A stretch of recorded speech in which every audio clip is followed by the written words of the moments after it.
Binigyan nga po mga idol ng mga analyst na grado na A ang Los Angeles Clippers sa dami ng kanilang impressive na transaksyon na literal nagpalakas ng lineup. Inumpisahan nga ito ng pagkuha nila kay John Collins sa isang trade at ang pagpapapirma ng mga kontrata sa ilang mga malalaking free agent kagaya ni Brook Lopez, Bradley Beal at ang kanilang bagong player na nakuha na si Chris Paul. Sa madaling salita, ang Clippers ang pinaka naging successful na team ng mga nagdaang linggo.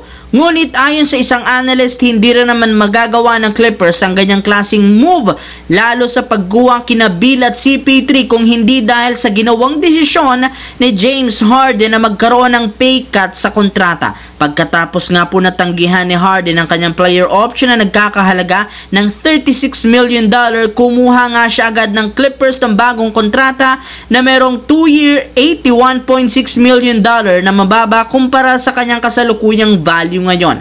Magkakaroon siya ng mas malaking kontrata, ngunit mas pinili nga na hindi ito kunin para lamang makagawa ng magandang pagbabago sa Los Angeles Clippers. Samantala, katulad ng naibalita ko sa inyo as of right now, meron na lamang 14 ang player ngayon ng Lakers na kinabibilangan ng 12 player na merong regular contract at dalawa naman na two-way contract. Sa madaling salita, nire-require sila ng NBA na kumuha ng dalawang bagong player na merong regular contract at isang two-way player bago pa matapos ang off-season. Kaya expected, gagawa ang front office ng Lakers ng ilan pang pagbabago.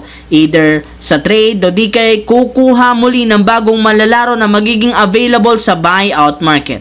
At isa sa mga naibalitang manlalarong target dito ay ang sentro ng Portland Trail Blazers na si Robert Williams III na kasalukuyang available sa trade market.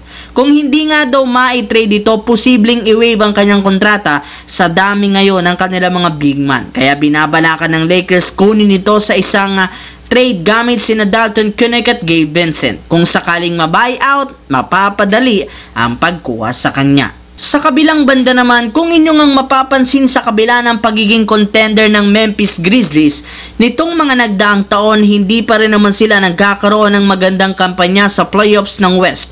Parati nga sila ditong nalalaglag maaga sa first round kagaya ng nangyari sa kanila this season matapos silang mawalis ng OKC. Kaya mukhang kailangan ng Memphis ngayon gumawa ng malaking pagbabago para mapa-improve at mas maging competitive sila. Andito pa rin naman si Ja Morant para pangunahan ng team, sadyang meron pa rin kulang na piyesa sa kanilang lineup.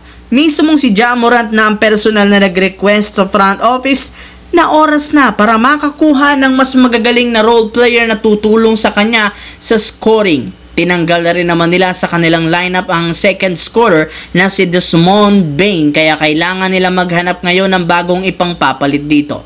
Napakarami nga pong magagaling na scorer na available sa trade market, kaya hindi malabong makakuha sila ng ganitong klaseng player bago pa man matapos ang off-season.